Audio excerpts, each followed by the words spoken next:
Ji. Firstly who are Naga sadhus, एक ये पहले स्टैब्लिश करते हैं, उसके बाद कुछ कुछ सवाल है उसके बारे में बात करेंगे।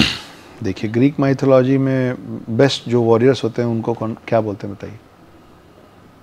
Aryans? No, Spartans. Spartans, okay. आपके जेनजीज को पता है, आप बोलेंगे ग्रीक वॉरियर्स कौन है तो फट से बोलेंगे। मैं शायद इससे थोड़ा पिछड़ गया हूँ इस नॉलेज में। तो सबने 300 फिल्म देखी हुई है, सबको स्पार्टन्स है ना। आप पूछेंगे जापान के वॉरियर्स कौन है, तुरंत सब बताएंगे समुराई। आप पूछेंगे भारत के वॉरियर्स कौन है, वो ब्लैंक हो जाएंगे। जैसे ग्रीक माइथोलॉजी में, या माइथोलॉजी में नहीं, ग्रीक्स में स्पार्टन्स होते हैं, जापान में समुराइज होते हैं, वैसे ही आपके भारत में नागा साधु होते हैं। क्यों कह रहा हूँ मैं ऐसा?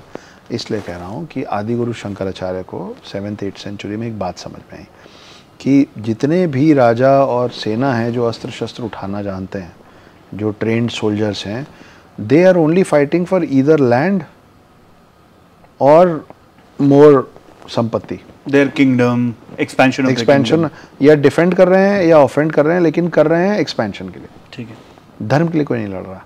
लेकिन आने वाला वक्त, दो लोग शास्त्रों पे बात करके जीत हार का तय नहीं होगा जो पहले इस देश में होता था। आने वाले वक्त में शास्त्रों के साथ शस्त्रों की जरूरत पड़ेगी अपने धर्म की रक्षा करने के लिए, जो अब पड़ रही है।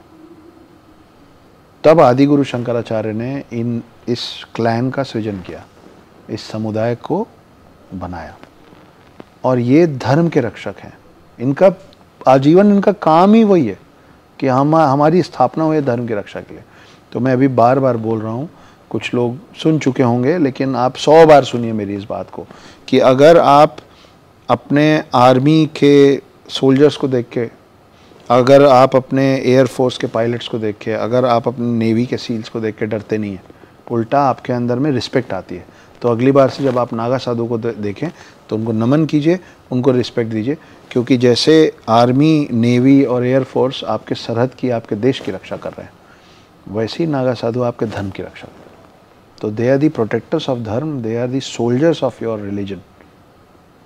ये होते हैं नागा साधु। और अगर आप अपने धर्म के लिए, उसको डिफेंड करने के लिए, हर उस शख्स से जो उसको ऑफेंड करना चाहता है, लड़ने को तैयार है। लड़ने का मतलब चाकू, तलवार, बंदूक उठाने की बात नहीं कर रहा हूं मैं। शब्दों में भी अगर आप लड़ने को तैयार हैं, अगर आप बहस करने को तैयार हो कि मेरे से लड़ रहे हो, मेरे बारे में बात करो, खबरदार मेरे भगवानों के बारे में कुछ बोला तो आपके डीएनए में भी कहीं ना कहीं एक नागा वॉरियर बैठा हुआ है। आप उससे इनकार नहीं कर सकते। वो हम में से ही निकले हुए हैं और हम उन्हीं के हैं। तो ये एक दूसरे से नत्थी है। अब क्या होता है कि हमसे जो अच्छे से मिलता है हम अच्छे से मिलते हैं, हमसे जो बुरे से मिलता है हम बुरे से मिलते हैं। हर कोई यही करता है। अब वो तो होगा नहीं कि आपको कोई थप्पड़ मारे और आप दूसरा गाल बढ़ा दीजिए, जो गांधी जी ने बोला हुआ है। हालांकि वो हमारे ज़मीन की, हमारे लैंड की, देवभूमि भारत की संस्कृति कभी नहीं रही। क्यों कह रहा हूँ मैं ऐसा? इसलिए कह रहा हूँ कि ये जो बात आई ना कि वो एक थप्पड़ मारे तो दूसरा गाल बढ़ा दो, आप जैसे ही उस फॉर्मेट को मानेंगे, आपको पता भी नहीं चला कि आप सबकॉन्शियसली अपने सारे देवी देवताओं को नकार दे रहे हैं। क्योंकि आपके तो हर देवी देवता अपने हाथ में शस्त्र पकड़े हुए हैं। आपने देखा अपना कोई भी देवी या देवता जिसके हाथ में हथियार ना हो? तो आप नॉन वायलेंट तो कभी थे ही नहीं। लेकिन उनके हाथों में जो अस्त्र शस्त्र हैं वो किसी पे हमला करने के लिए नहीं थे, अपना बचाव करने के लिए थे, अपना गुस्सा निकालने के लिए थे। गुस्सा आता है तो मेरे शिव भी भोलेनाथ से रौद्र रूप दिखा देते। गुस्सा आता है तो बंसी बजाता हुआ मेरा कृष्ण भी चक्र से लोगों का गला काट देता है ना। तो हम कभी, ये तो अभी 50, 60, 70 साल में ये खेल हुआ है कि कोई तुमको थप्पड़ मारे तो। ना हम पहले वैसे थे, ना आप और मैं। अभी मैंने बोला ना, आपसे कोई अच्छे से मिलेगा आप अच्छे से मिलेंगे, बुरे से मिले तो आपने बोला हाँ, तो आपसे कोई बुरे से मिलेगा तो बुरे से मिलेंगे। तो हम हर इंसान में दो चेहरे हैं। नागा साधुओं के भी दो चेहरे हैं। क्या दो चेहरे हैं? वो एक कविता के माध्यम से सुन लीजिए, जो मेरी ही लिखी हुई है। जब आप एक कहानी में बहुत समय रहते हैं ना, तो आप उनको समझने लग जाते हैं। तो कभी कभी आपके पास शब्द खुद आते हैं। तो कुछ शब्द आए और ये बन गया मुझसे। तो कौन है नागा साधु? कि तू शांति है, तू युद्ध है, तू नरसिम्हा है, तू बुद्ध है।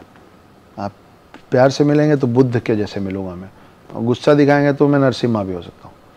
आप तो तू शांति है, तू युद्ध है, तू नरसिम्हा है, तू बुद्ध है, तू नमन है, तू प्रहार है, तू जीवन है, तू अंतिम संस्कार है, तू भिक्षु है, धर्म का रक्षक है, तू भक्त है, असुरों का भक्षक है, तू ढाल है, तू तीर की नोक है, तू ब्रह्मांड है, तू तीनों लोक है, तू पुण्य है, तू पाप है, तू वरदान है, तू श्राप है, तू शोर है, तू मौन है, उनको चुनना है, तू कौन है। ये होते हैं नागा साधु।